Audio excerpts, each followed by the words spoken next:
ɓamtare ɓiɓɓe fulɓe andu diine maɗa fedde heblo sukaɓe afrique takkusana yoni radio gaynako nammarila nanka fma galoya jokkere enɗama kiidira radio tata Cheikh Oumarul Foutiyou Tall kon waktu yoni ha to radio liggeya kame tare ene jiya e gardini kabruji men to leydi Sénégal mitin mawɗo to Parcelles Assainies mo woni yuɓɓinde ɗum yeewi askan wi ko fate banggue seppoji hande janggo kala wonande gouverneur a haɗi ɗum teni kadi haɗi kala ko fate banggue jeeygo carburant taw koye détail e nder leydi Sénégal kala to leydi Mauritanie caggal batu jagorɗo hanki joguiɗo konngol gouvernement o wo yeddi wiyede jokkodiral ne yiiɗi moƴƴitinede hakkude leydi Mauritanie kame leydi Israël taw yalti ɗum ko journal Israël to leydi Mali wonande goto taw ko darniɗo genniɗi biyeteɗo Mohamed Youssouf Bathily ɓurɗo andirede Ras Bathia animateur mawɗo no feewi kam waali jamma mum gadiɗo to kaso caggal ñalawma hanki onde jagga ɗum koye konnguɗi hollirdemo wonande gonnoɗo hoore jagoɗo leydi ndi woni Ismaïla Bobey Mayiga koko wara e nder leydi Mali to Guinée Conakry ko fate banggue procès hettade wonande ɓeena tuumaɓe ko fate banggue wargoji kame fitinaji 28 septembre 2009 Moussa Dadisa Camara hanki arani jeeyi sababu ko cumɗo e koyɗe taw sumimo ko ndiyama gulɗama kabruji men mano en ha to Côte d'Ivoire Cameroun Tchad ma jaha to Nigéria Gabon kame joolama jaɓeri musidɓe tedduɓe woto gonɗe joni jañoɗen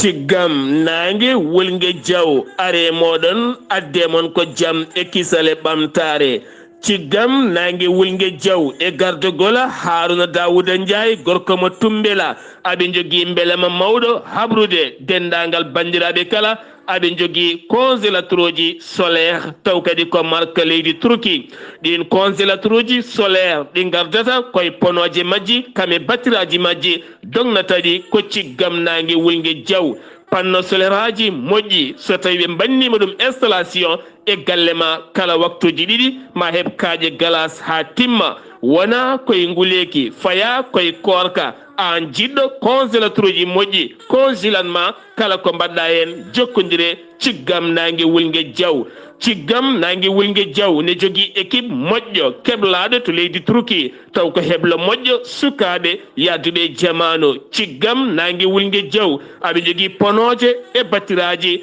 taw kadi ko panno solaire aji ɗi marque Turquie kame Allemagne kala sa jokkodire ciggam nangue wulgue diaw maɓe mbaɗane installation e galle ma so woyduma so forage ma no jiɗirɗa kala keɓa ndiyam timmuɗam hay so tawi woyduma ko 100 métre ciggam nangue wulgue diaw aɓe jogui congélateur uji frigoji téléji lampaji kala hen ko miijiɗa sa jokkodire ciggam nangue wulgue diaw maɓe mbaɗani installation kala no jiɗirɗa keɓa an jeeyi posma kamɓe jeeyi doole mabɓe sa yiiɗi jokkodirde ciggam nangue wulgue diaw tongode leydi Sénégal mbatta ko 00 221 77 566 40 22 on numéro ne waɗi WhatsApp walla mbaɗa tongode leydi Mauritanie 00 222 46 97 84 75 musidɓe tedduɓe korkari koye nguleki faya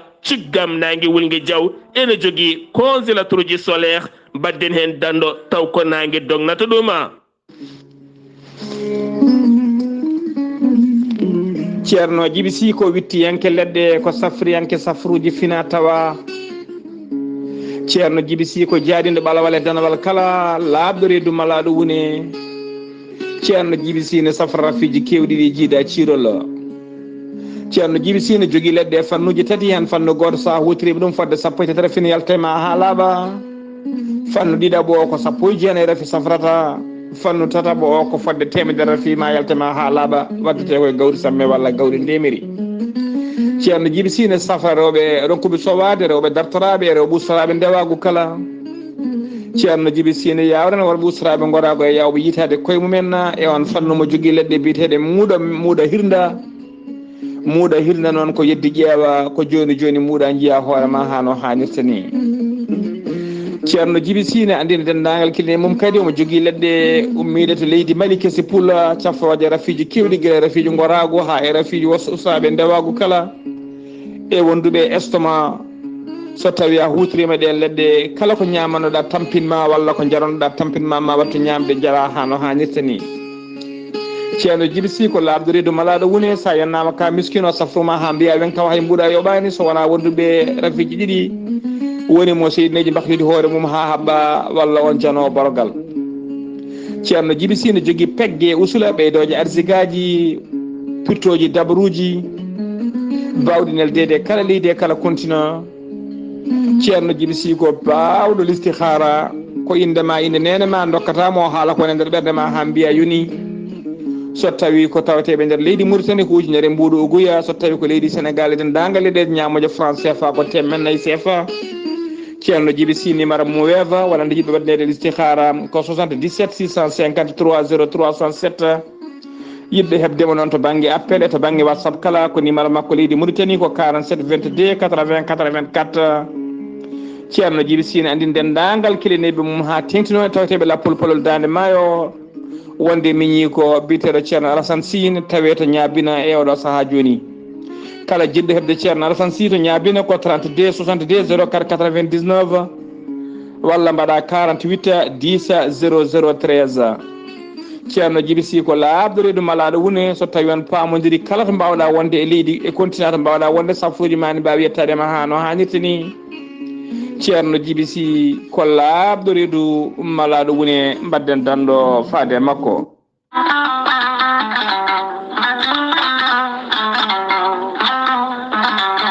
caabune laaɓal socca ɓanndu maɗa haa jiitoɗa heen hoore maɗa ene wonde gommage moƴƴo laɓɓinowo nguru ɓanndu haa jiiɗa hoore maɗa an jogiiɗo tasuuji e ɓanndu muɗuma laamlaame baaye puƴe jokkodire caabune laaɓal e lallitare joni joni jiitoɗa heen hoore maɗa caabune laaɓal e lallitare ne wonde gommage kono kadi ɓe jogii juumri welndi kewndi cellal moƴƴude suka e mawɗo e debbo cowiɗo kala caabune laaɓal lallitare are men adde men ko jama deppo mabɓe mawɗo o noon tawete koto guuriki Samba Dioma ene tawi juuɗe sohna Kadja Sy sa yiɗi heen jokkodirta koye oɗona kono noon rewɓe émergent dande maayo e gardogola sohna Habi Saar hakkunde Nawele e Demmankani ɓe mbeeɗi juuɗe maɓɓe faade caabune laaɓale lallitare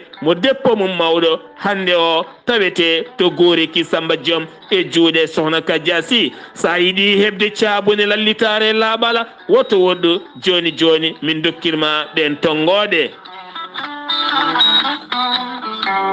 so tawi koto guuriki gonɗa jokkodirta koye sohna Kadja Sy mbatta ko 77 509 45 84 so tawi noon ko gardiɗo rewɓe émergent dande maayo woni sohna Habi Saar mbatta ko 77 507 30 93 so tawi noon gonɗa koton cuuɗi meɗen Nawela jokkodirta koye Rougui Sarr mbatta ko 77 517 25 78 so tawi gonɗa koto Demmankani jokkodirta koye Boy Soumare 77 902 00 04 so tawi gonɗa koto Galoya sohna Aissata Touré 77 218 09 98 so tawi koto Mauritanie gonɗa e Sénégal e nokkuji ɗi kala hen ɗo gonɗa sa jokkodire ɗo hen tongoɗe maɓe kalane to tawata caabune lallitare laaɓal ne wonde gommage kamen jumri kala kettode kaburuji mon e ɗemngal pulaar Afrique, Asie, Europe, Amérique, Moyen-Orient, Océanie. jam nyalle mon musidɓe tedduɓe mawbaare sappo e nayi mbooy hitande ujunnaje ɗiɗi e nogase tati yonti kumpital mene ɗemngal pulaar ɗo yeeso haalirde he ko musidɗo mon guiɗo mon sehil mon Sar Abdullaahi Saar to karallagal Weltare TV ko musidɗo mon Seydou Abouba ñalawma hande o Dakar kame nder leydi ndi Sénégal hono no noddirno wonande Ousmane Sonko gardiɗo landa Pastef ɗum ko caggal nde wanno haalande makko o holliti omo noddi erango wonande seppo e nder leydi ndi kala ɗum noon koye nder capanɗe nayyi e jeegom département ji tawiteɗe nder leydi ndi kala nde ɓe moɓodirta kamɓe kala woni ñalawma hande janggo ha fayenma ɓawo janggo kala ko wona ɗum ko noon préfet mo Dakar yamiri wonande on mitin mawɗo moɓe jinni wadde ɗo ɗo ɓe goni ɗo joni e wadde on mitin toon to Parcelles Assainies ko wona ɗum ko noon gouverneur mo Dakar woni Alahassane Sall holliti ko fate banggue katgol kala ko fate banggue jeeygu kala ken wiye carburant guilay essence gasoil pétrole taw jeeyata ɗum koye butelaji bidon aji eɗen gueɗe kala kono kadi rentinde yimɓeɓe ha tenti ko fate banggue gueɗe duppude ponoje walla yaade ko wona haaju mum e ɗeɗon gueɗe ɗeɓe nodditi ko wona ɗum ko noon préfet mo Dakar haaɗi kala ko fate banggue seppoji ɗi kono yamiri kala ko fati e banggue mitin moɓe goni e wadde ɗo gonɗen e nder jayde meɗen kala noon ko fati banggue seppo wonande no Ousmane Sonko noddiri kamɓe kala ɓe jippoɓe ceppa yamirore sene woodi so wodani kala ɗum koko haɗa kono kadi ene jogui tan didol ɓen wonande nottotoɓe oɗon mitin ɗoɓe poti hadde soɓe ɓenni ɗon ene gasa ma wat pooɗe ndure ala bonnude ala helde ala duppude kono kadi dadiɓe jalti e kewendi gam tambade nden ka e kisala ɗum noon koye nder leydi ndi kala ɗum noon ko balɗe tati seppoji no noddiri wonande gardiɗo Pastef oɗon kabaru noon ma en gartoy hen so tawi en keɓoyi e gasgol ko fati e banggue mitin mabɓe beele ɗin seppoji maɗi jokku walla ni ala koye wonde kala hande o wonande Dakar woni tigui koye ndenka e kisala mawka no fewi keddoɗen ha joni koye Dakar horejo leydi ndi hanki bismima barode teddungal to koose toon to galle lamorgo to ɗum ko caggal hanki sanga 18 h nde laana mabɓe ndiwowa Air Sénégal jippi toon to Bowal laaɗi diwoje ngal Paul Sidar Senghor yiɗɓe e sehilaɓe yaadiɓe ardiɓe kolobaji jaɓɓima toon ɓeɗo henna sukkaɓe yanoɓe ɓaftodiriyede e ndiɗo henna kuɓeri ɓe dañi hen polgu mangu no fewi nguɗon polgu noon wonande nde ɓe jeehi nde ɓe kippodiri e kippoji jeegom kono kadi ɓe dañi loggude toon kene wona sappo e nayyi bi kamɓe noon hay loggel gotel ɓe loggaka kono kadi hollirede wonande ɓe goni ngarɗuɓe e kala banggue sifa ñalawma hanki o jamma sanga 20 h 21 h ko nden ɓe darodi e mawɗo leydi ndi toon to galle lamorgo to mawɗo leydi ndi noon holliti weltare mum mawde no fewi ɗeɗo hen barode gonde wanje e raddude e kala saaha gartira nder leydi ndi oɗo saaha Sénégal ne jogui kuuɓeji nayyi ɗi ganduɗa wonande barode teddule leydi Sénégal ko ɗen gaddi ndiɗo hen kuɓeri ko wona ɗum ko noon kanko mawɗo leydi ndi e weltare o holliti wonande délégation ngaji ɗiɗon yanoɓe toon to Égypte kala hen ene totte kene tolno e million ngaji sappo koppareje franc CFA kadi ko ɓoyata ko kanje ɗen barode to koose teddule gartuɗe ndiɗo hen kuɓeri maɓe jaaha coupe du monde taw koye yerodirde e duuɓi mabɓe nogas hooreji ɗe ndi wasima soɓe jeehi tan yooɓe mbaɗa noɓe goyi wadde beele kadi ndiɗon kuɓeri meeɗa laatade nder leydi ndi Sénégal ko eko jayde mum wino hanki roi Mohamed VI gardiɗo leydi Maroc ene tijja talata hande o e Dakar lamorgo leydi Sénégal ko eko wiiti kadi wonande nden ngal garangal dirtinama ha sappo e jeeɗiɗi wonande nduɗo hen lewru ndu gonɗen woni ha ɗo e aljuma kono anda ko jeeyi sababu dirtingol mbete hande ko mabɓo walla ala ko goɗɗuma gartaten koye kabaru gouverneur mo Dakar ko haaɗi wonande jeeygu pétrole gasoil essence e nder leydi ndi kala taw ko en détail ɗum noon ko ɗo ha sappo e jeeɗiɗi nduɗo hen lewru ndu gonɗen police kala to woni kamɓe gendarmerie kala woni koye ndenka e kisal gam tambade nden kay kisal ɓiɓɓe gendidi kala ha joni keddoɗen koye Sénégal jeheten ko ha toon to Jamñaajo wonande ema taw kadi kene tolno e 17 formateur taw ko ɓen hebloɓe to lycée technique hanki ɗum yuɓɓinama toon to Jamñaajo ko fate banggue mécanique beele ɓen mbawa to banggue mécanique électrique taw kadi ko CSFP taw kadi ko banggue énergie moteur beele ɓen hebleteɓe mbawa jogade heblo garɗugo no fewi taw ko yaadugo jamanu to banggue moteur automobile e gueɗe patrouille ɗiɗon fannuji kala e tawtorede jagorɗo Mamadou Lamine Fall kam woni jagorɗo heblo to banggue sukaɓe garɗugo no fewi goɗon heblo noon ko gon woni oɗo saaha mo gonɗen yuɓɓinago toon to Jamñaajo taw ko tambiɓe nden ka kisal ganduɓe oɗon fannu ko ɓen mbawi heblude wonande ɓen hebleteɓe LONASE fuɗɗima campagne muɗum on opération moɓe gummini ko haɓade kala kene wiye inondation ko fate banggue yolayre so tawi ndungu ari gam teskede ɓoyata tan ndungu ara sawno wona koye mars avril mai juin tan ne gasa tawa ndungu naati ɗo e lebbi tati walla nayya ɗum noon ko guilay joni ɗum heblante no fulɓe kewide kala saha hirande ko jamma ñamete kono fewjete ko ñalawma ɗum noon aljanna natete ko maya kono liggete koye aduna ɓe kolliti kamɓene oɗo saaha ɓe darima fittude kala ko fate banggue riigi ɗi gaawi ɗi ko wiyete caniveau ji ɗi kala ittude e bustude e gueɗe kewɗe ganduɗa ne adda ñonkoto ha jeeye sababu so tawi toɓoli jippima ene jeeye sababu inondation ha tenti noon ko wayno Grand Yoff Médina Guédiawaye kame leeɗe goɗɗe kala gam haɓade inondation e kala saha so tawi ndungu ari Dakar ne ñidda no fewi to Louga ko accident musɗo waɗi toon ɗum noon ko iwnoɓe ziyara mo Tiwawon ñande alende ne paata gendi mumen woni ne paata guri mumen on oto noon nde waɗi accident ko suka gorko mo duuɓi 6 bireɗo Babacara Dia kame ba mum biteɗo Mbakke Dia mbasi en pittali mumen ɓen ɗiɗo suddiɓe makko ɗiɗo ɓennene tawe to hôpital mo Louga o sahani goni e tampere no fewi kanko on soforo noon omo tawi juuɗe gendarme aɓe ala kala ko heeɓimo hen tawo jeheten ko hatton to département mo Madina Yero Fula Kerewon ko cum musɗo waɗi toon on cum jeeyi sababu ha yooɓi fittandu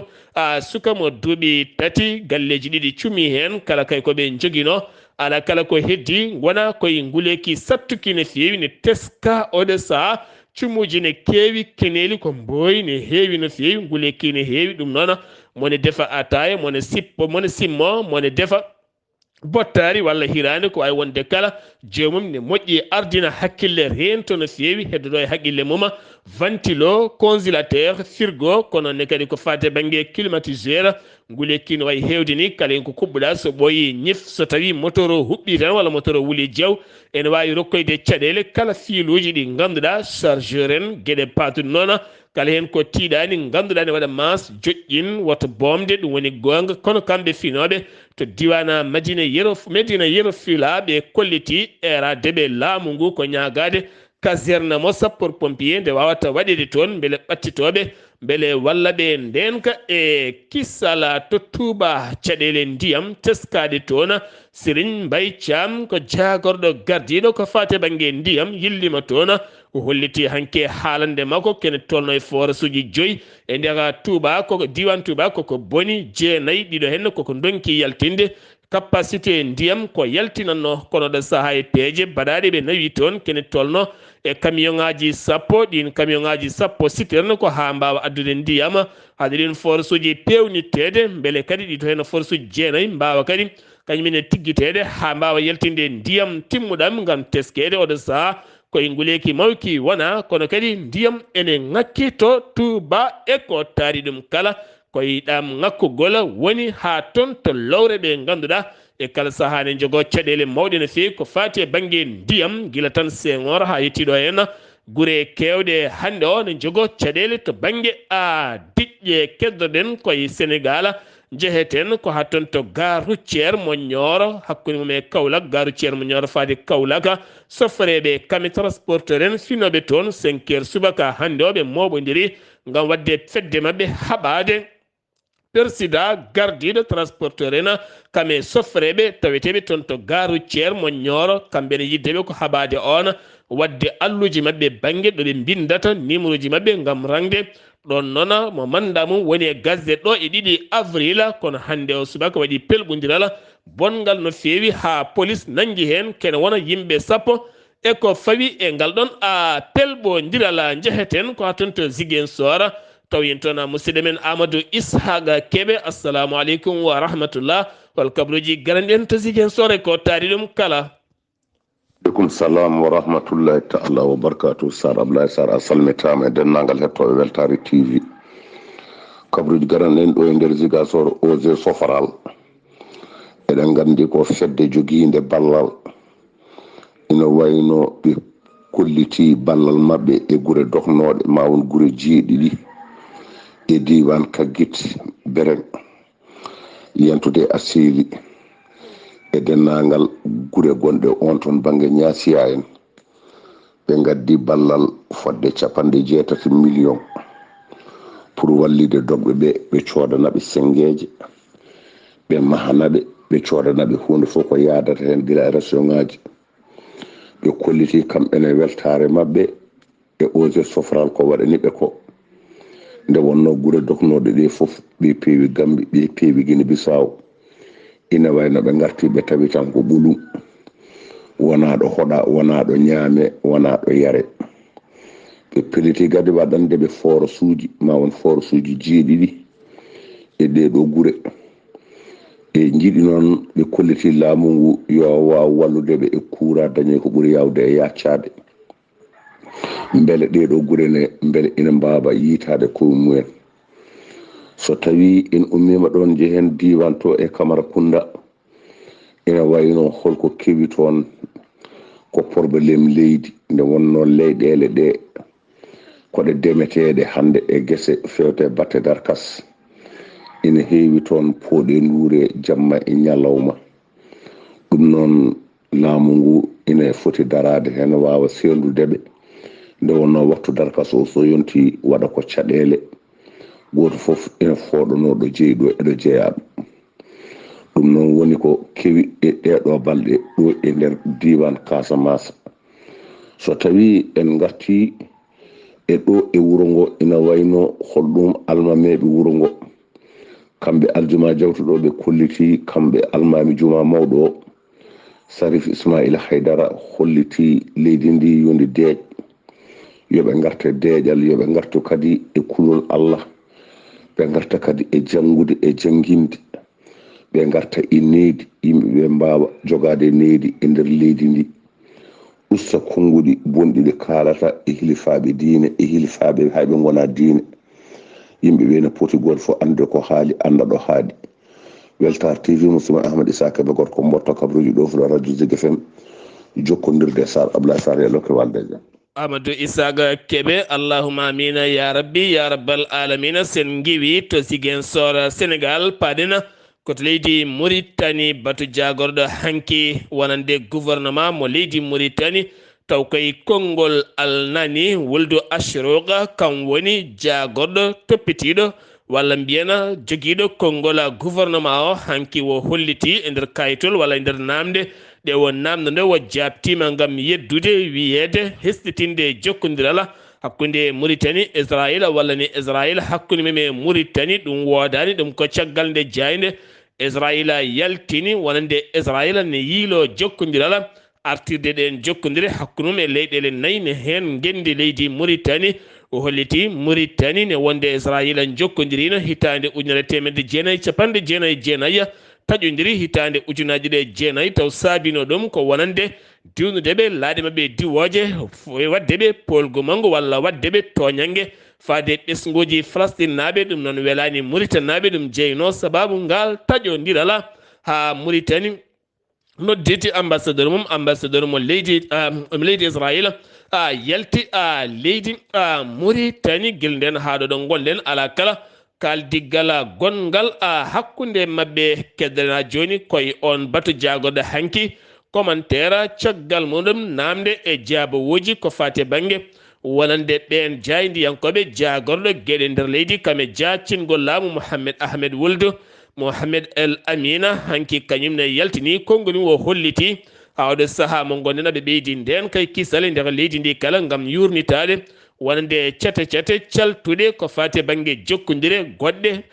taw kadi ganduɗa ko fate banggue ɓen ɓoccitinoɓe kaso taw kadi ganduɗa ha elmina goto nanga hen kono kadi ɓe ɓeydan nden kay kisal kame dumbirde kono ɗo saaha ko ɓuuri himmude ko janggude no fewi peeje ƴettanoɗe haɓe mbawi yaltude ɗo hen kaso beele ɗen gueɗe natta wadde kono kadi e kala saaha yimɓe ne ɓoccito e kasoji doga kono hono ndeɗo fiyande e wadde ko fiyande wande fayida no fewi nde tawno ɓe ɓoccitima kono kamɓe kala ɓe battindi ko warede walla goto e mabɓe nanga kono kadi omo jaara ɓen koñinkoɓe darde mumen fayidinde no fewi kono o holliti kadi weltare makko e jarde wonande ɓesguji Mauritanaɓe kala caggal nde nanggodire armée leydi ndi ha mbawi udditande demude armée leydi ndi ha ɓenne kadi mbawi wadde doolago ngo wawi hutorade kame peeje haqqilantagal ha mbawi dartinde ɗeɗo henna gueɗe gonnoɗe rebde e nder leydi ndi Mauritanie to Mauritanie keddana joni hoorejo leydi ndi Mohammed Cheikh Al Ghazouani kikiɗe hanki o joɗodima e jinnaɓe ɓen koninkoɓe tato wasde pittal men ɗeɗo henna golwole musde no fewi ɗum ko jamma joyi ene jofi jeegoma wonande nde ɓen nayo ɓocciti e oɗo henna kaso ha jooɓi pittali ɓen dadiɓe ɗiɗo henanoɓe gañi hen ɗiɗo nde fiyande wonde ko ñande asen nde hen goto e koninke yani toon wasi fittano o darodima e ɓeɗon jinnaɓe ɓen koninkoɓe ngam wadde jeenale mawɗe e ɓeɗo jambareɓe yanɓe ndeɗo henna fiyande kono ne kadi jardemo koninkoɓe leydi Mauritanie kala e darde mumen e coftal mumen kono ne kadi hutorade haqilantagal ha mbawi dartinde ngal ɗo ɗemgal gonno ngal e rebde e nder leydi ndi Sénégal kola ɗum ko kadi wo yewtidi e jinnaɓe wonande ɓeena ɓe sukaɓe men keddi e nder ɗeɗo henna piyanɗe batu jagorɗe hanki ɓe garti e yurnitade ko fate banggue sumgoji gonɗi e sumgoji tijjaɗi nder leydi Mauritanie ɗum ko ñande 13 lewru mai kono kadi joƴƴingola wonande ɗereji ɓen wonoɓe candidat kono gase jeeɗiɗi wonata dépôt ɗin dossier ji kame yobde ko fate banggue kene nawa ɗin dossier ji ko wona ɗum konona o holliti kanko jagorɗo gueɗe nder leydi o wonande o holliti aɗa wawi wonde noon kadi ministre walla jagorɗo jeeɗa e ƴamoɓe lefol laamu jeeɗa e ƴamoɓe ko fate banggue régional walla ni local aɗa wawi jeeyede hen ala kala ko bona ɗum koye namde ɗe o namdono ko fate banggue wonande batu jagorɗe hanki arti e hollirde nogas e jeeɗiɗi nduɗo lewru wonata dépôt ɗin dossier ji kame yobde kene nawa ɗiɗon dossier ji ko wona ɗum ko noon ñande 12 avril nden gueɗe ɗe kala jaltata ko wona ɗum ko noon ko fate banggue 13 mai ko nden wonata ɗiɗon sumgoji so tawi woodi wadde dawal ɗimmala ya ha nogas e jeeɗiɗi lewru mai commandant de la brigade walla min de la garde de la prison woni commandant denanoɗo prison ɗon ɗo ɓen ɓoccitiɓe ha pittal men jooɓa ndun dumbirde on commandant biyeteɗo Abdullaahi Al Nahani ittama e poste muɗum nawama toon to nema ene tawi nder état mo hawdila sharqi ngam ko toon wo renoyta nduɗon dumbirdu to leydi Mauritanie keddoɗen ha joni jeheten ko ha toon to wuuro Nouadhibou gollotoɓe e hôpital régional mo Nouadhibou ne jokki hofgo juuɗe mumen gon hofgo noon ngo fuɗɗi ko gila 2 lewru mars ngam wullitade wonande hôpital régional o ala kaɓirɗe ala haydara ɓe ñallata ko jooɗade ala kala ko ɓe jogiiɓe erima laamu ngu kono hande ala taw ko gasi hen haydara so wona tan taw ko haaju keñoraɗum ari koye on ɓe cafrata ko heddi ko kala ɓe goni koye hofgo mabɓe juuɗe wi gardiɗo ɓe o woni Aljeyni Al Ashrafi Ahmed on holliti ɗum kono maɓe jokku hofgo mabɓe haɓe keɓa kene deña hen ɓerɗe mabɓe jagorɗo kono mo leydi Mauritanie Wulde Hannane tawete ta Alger ene yaade sette timmuɗo no fewi ngam tawtorede jonde towde nden kay kisal catal leyɗele tammodirde ko fate bange yogay hebloji gostodiral to bange nden ka leyɗele Mauritanie ene jiya e ngal cetal ko nden jonde jooɗi ɗen jagorɗe konuji woni jonde wande ton to Alger lamorgo leydi Algérie Al Akhbar cetal tambi ngala sumgoji leydi ndi ɓe cakti wonande bindetogol puɗɗinogol gila tan nogas e jeeɗiɗi janvier 2023 ha yetti 27 février 2023 ko lewru woturu wonno ɓeyda hen balɗe sappo e joyyi ɗen gasi minuit kono kadi koko ɓeyda balɗe sappo beele ngol ɓidditagol ene ɓuura yuɓɓude nder leydi ndi kala sengiwi to leydi Mauritanie ko to leydi Mali paɗena to leydi Mali Mohamed Youssouf Bathily ɓuɗandirede Ras Bacca animateur mawɗo no fewi taw koye radio caggal nde waɗi yewtere mum ñande aset jewtuɗo SMA sanga 13h 8 taw kadi ganduɗa ko mouvement yadiɓe makko ko nden wa arana galle makko aranimo ɗon ko dadiɓe ko hanki o wedda e nder kaso jeeyi sababu ko lawɗindemo wonande on gonnoɗo hoore jagoɗo leydi Mali Soumaïla Boubèye Maïga koko fittano mum koko wara woni tan koko waɗa assassiné ɗum woni ko holliti kanko on ɗum jeeyi sababu nangude mo siftinde on wona on tan yaltini ɗin konguɗi Cheikh Mohamed Sarif kone taw kadi gaɗa ko avocat général de la cour suprême taw kadi ko gonnoɗo e oɗon sifa yaltinino kañumne haalande muɗuma nden haalande o yaltinno ko caggal conférence SAM nden on conférence moɓe mbanno o holliti wonande Soumaïla Boubèye Maïga mo ganduɗa ko jaydiyanke wonno caggalum are gouvernement mo Ibrahima Boubacara Keïta ko 2018 toɗɗa hoore jagoɗo ha 2019 e laamu IBK caggal mum noon ko 2021 e laamu militaire wo nanga Dumba 2022 o dañi caɗele lewru mars o nawa to clinique goto e Bamako o wasi toon fittano makko o noon holliti wonande ɗo Ras Bacca rewi ɗo on kadi ko ɗon rewi jokkodiral to banggue coopération hakkude Mali e Turquie to banggue jangde dañi joɗodade e gardiɗo puɗɗuɗo école Marifa mo leydi Turquie woni biyeteɗo Birol Aguin taw kadi ganduɗa o dañi joɗodade colonel Assimi Goïta ngam jokkodiral jangde hakkude école mo Maref mo leydi Turquie hakkude mum e école aji ɗi leydi Mali ha ɓuura wawde ɓeydude gandal e witto kala taw kadi ganduɗa wonande école Maref mo leydi Turquie ene tawe nder Bamako e leydi Mali kene tolno e ujunnaje 3 élève ene tawe hen école Maref ene tawe e nogas e jeegom leydi e nder Afrique aɓe jogui kene tolno e nogas e goo ujunere étudia jangowo hen kanko colonel Assimi Goïta holliti maɓe ɓeydu jokkodiral to banggue jangde e witto ha tenti noon to banggue heblude sukaɓe malnaɓe gande towde ha ɓuura yuɓɓude yaada e jamanu to leydi Mali keddotoɗen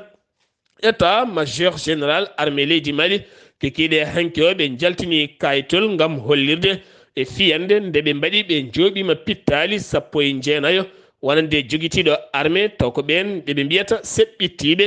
wi état major leydi ndi wo holliti ko 36 opération woni koɓe mbaɗi e nder ɗeɗo hen balɗe hen 10 opération ɓe mbaɗi ɗum koye weeyo woni laaɗe diwoje hen 4 ko drone woni ɓe mbeyni 8 keddiɗe ko reeta woni ko laaɗe diwoje 19 fittandu woni koɓe itti taw koye ɓen joguitiɓe armée ji 59 woni koɓe nangi no fewi yoga région ngaji taweteɗe nder leydi ndi ken wona basuji 10 woni koɓe nder guite ñiɓirde ɓen waɗoɓe ɗen gueɗe kene tolno e autoji 5 woni koɓe tetti hen 11 moto ɓe tetti ɗum 11 engine taw ko pittol pittiteɗi woni koɓe bonni hen armée ji goɗɗi koɓe tetti hen yaltiningol cimtola chef d'état major général armée leydi ndi to Guinée Conakry jagorɗo ñawoje leydi ndi holliti procureur de la république mo tribunal désigné holko saabi dalil labɗo ceer yo addan ɗum holko saabi nangugol militaji ɗiɗi ɓe ganduɗa jeeyaɓe FDG holko saabi ɓen nangano ñande samedi nde woni Abdou Sakho ne wonde Ismaïla Diallo ko saabi nangugol mabɓe ɓooyan ɓe ɗaccita ɗon ɗo ɓe jahanno salminoyde wonande activiste goto holko saabi nangugol mabɓe ko ɗum jeeyi sababu kanko jagorɗo ñawojo wo namdi kono ala kala ko heɓa hen ko ɓuuri labde to Guinée Conakry keddoɗen ko fate banggue darade yeeso baara taw koye fitinaji bannoɗi 28 septembre 2009 e laamu Moussa Dadis Camara hanki debbo goto darima yeeso baara e nder jangtademo guitene gadda gondi emo waya ngam ronkude jokkidde wo holliti ñande hen on stade ko worɓe nayo jane dow makko kamɓe kala ɓe mbaɗimo viola kono kadi e dow namdogol avocat wonande ɓen tuumaɓe eɗen gueɗe holliti mbetaɗa ndiɓe o holliti hay yeeso hen goto wo anda wo heɓani yiide hay yeeso hen goto kono mandi kam worɓe nayo jeehi e dow makko siftinde on 28 septembre ko ñalawma bonɗo no feewi to Conakry wonno ko 2009 to Bowal ngal ɓe inniri 28 septembre taw kadi ko stade wiyete noon taw kadi on stade wonno toon ko lundiɓe laamu Moussa Dadis Camara ngan sanga ne wonde ɓesgu leydi ndi ɓe jiiɗano militaire waɗa présenté wonde lamɗo leydi ndi ko kamɓe moɓodirno toon nga wadde toon meeting mabɓe mawɗo no feewi ɓe tinani ha koninkoɓe liije dow mabɓe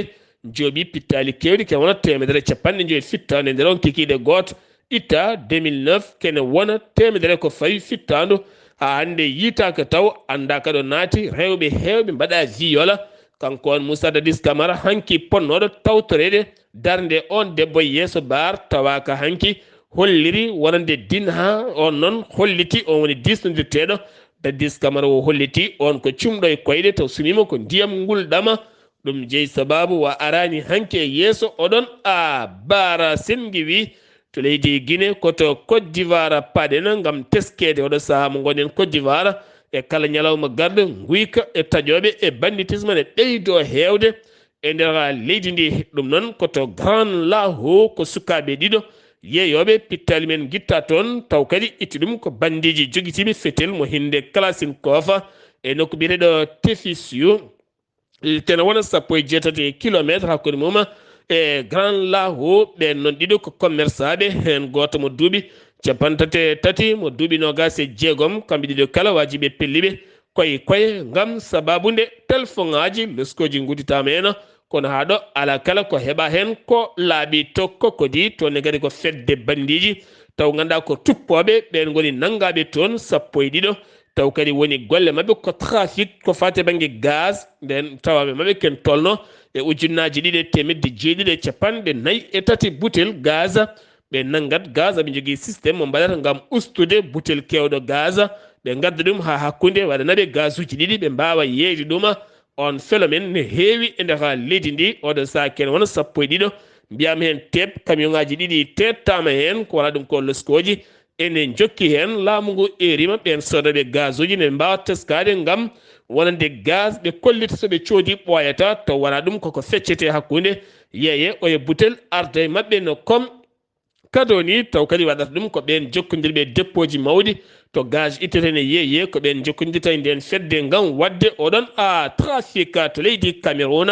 finoɓe nder leydi ndi ne gullito e kala saaha laamu ngu oɗo saaha taƴoɓe e boli no keewi no feewi jogay bisuji hewɓe hande kulti ɗannade ɗum ko hakkude Yaoundé Bafoussam fayenma Douala kame littoral ha fayenma e nokkuji goɗɗi kala ha tenti noon Douala Bafoussam hewɓe natti yidde ɗannade gam a tinataɗo woni bis tan ha worɓe jalta e ladde saabu foof ko leɗɗe ɓole gara toɓɓa e mon feteraji kala ko joguino ɗon nawa ɓe gullitima armée leydi ndi ha tampi ala ko gasi haydara to Nigéria ɗiɗo hen ñalɗi jewtuɗɗi woni asede alit kene tolno e 50 neɗɗo warama taw kadi jeeyi sababu koye janguji ɗiɗi nder état ji ɗiɗi état mo Katsina kame état mo Kaduna ko fedde bandiji tawtoyi sukaɓe joguiɓe nden kay wuuro mumen to Katsina taw ko ɓen tambiɓe nden kay kisal wuuro men caggal nde ɗiɗo mbara e ngoɗon wuuro kañumen ne jiiɗi yoftade jani e wuuro tawetego to Kaduna ɓe mbawi yoɓade ken wona 30 fittandu caggal mum noon autorité ji tawiti toon lawɗi ni couvre feu ha jaam artan nden kay kisal addama toon kono hande hollitama gueɗe ɗe kala ene jiiɓi no fewi toccade jamina sosoɓe hewɓe barinaɓe an ɓe gueyɓe kala hanki dogui dogdu manggu no fewi jeeyi sababu ko yiyede ngaabu ene yalte maayo ne naati e premier arrondissement mo jamena lamorgo leydi caada tene gandi ngabugam so yiyama e capital tan so renaki gueɗɗe kala jiiɓoto nde noon ɓen jambareɓe addaɓe woni tambiɓe nden kay kisal ladde e ndiyama kame sapeur pompier police mbawi tigui hurlude ka haba rutti to nder ndiyam taw haydara ba bonnani taw kam hewɓe kam oɗo saaha geggi jalti nokkuji mumen to leydi Gabo caggal ñande 7 nduɗo hen lewru mars e bateau moɓe inniri Esther Miracle taw ko jeehowo hakkude Libreville kame Port Gentil jiwnoka taw kadi ngol jiwgol jeeyi sababu ha yimɓe jeegomo pittali men jiita hen 57 fittandu majji e maaji ha ɗoɗo gonen suwa taw yiitede laanaka wanno kene tolno e 161 neɗɗo ndeka yuwi nde ken wona 124 mbawi faabede 36 fittandu hande yiitaka majji ɓalli jeegomo woni ko jiita hen laamu leydi ndi hande o holliri sunare balɗe 3 e nder leydi ndi kala kalɗo araray wonno artirte ko ha hakkude joolam jaberi Malawi état catastrophe wi hoorejo leydi mabɓe woni hoorejo leydi mabɓe holliti état catastrophe ko fate banggue caɗele garɗe toon ko hendu no ɓe mbiyata cyclone ɗum woni ko ari yoga e région ngaji leydi ndi fuɗɗima yoɓade ken tolno 60 fittandu galleji kewɗi jeehi mabbi tene kadi kewɗi hen ɗakkitima taw ko sifande nandiral hakkude leydi Russie kame Ukraine ene teska oɗo saaha leydi Russie ne gasa ma jab siftude sifande hesere wonde balɗe 60 caggal sifande sifanode ngam nandiral to maayo ɓalewo yaltinde céréale mo beele mo leydi Ukraine wawa yettoyade yoga e leyɗele ko wayno leyɗele Afrique ha e leyɗele goɗɗe kala beele nden sifande ma Ukraine walla mbiyen ma Russie jaɓɗum walla ala koye ngal kaldigal wona hakkude leydi Russie kame Ukraine taw ɗowata ɗum ko fedde gotago windere woni loni Iran subaka hande o autorité ji leydi ndi jaafima ken tolno e 20 ujunere taw ko dumbanoɗo eɗin seppoji ɗiɓe juɓɓinno e nder leydi ndi kala wi média officiel iraniyena taw kadi jeyno sababu ɗin seppoji ko mayde suka debbo étudiante biyeneɗo Maha Amina mo duuɓi 22 caggal nde police murnotoɓe mi murnaki nangimo o murnanoki o wattidi ko to hôpital o naate koma ha wasi fittanmo ko nden noon seppoji ɗi puɗɗi ganduɗa kene wona 21 ujunere nangganoɓe won hen ñawanoma ni kaddi gurdam e kaso kono noon ɓe ɗaccitama taw koye yaafadeɓe état leydi ndi Israël acciti gorko nayejo no feewi ɓurɗo naywude e dumbaɓe taw ko Palestine naɓe dumbaɓe to Israël kanko on biteɗo Fouad Al Shabak jarawi duuɓi 83 ɗaccitama subaka nde baɗɗo duuɓi 17 e nder kaso e cuuɗi niɓɓi to Israël ngam wasdemo cellal koreji makko kolliti manamo hôpital beele ɓandu visité ngam omo jogui ñabbuji kewɗe nder ɓandu kanko no wo nanguirano ko wallidde pelle Palestine naɓe to banggue finance koppareje ha mbawa dartade Palestine walla mbaɗa janguji mumen to leydi China caggal haare haɓade Covid-19 no ɓe kollitiri gasi ha laaɓi ko ñalawma janggo 15 lewru mars Sin fuɗɗitto rokkirde visa ji wonande ɓen yiɗɓe arde e nder leydi mumen leydi muma musidɓe tedduɓe ɗum ɗo hen wonno kabruji garandi en kekiɗe hande oɗo yeeso haalirde he ko musidɗo moon juɗe moon sehil moon Sar Abdullaahi Saar kettimalaki jamiyo jamal hiranena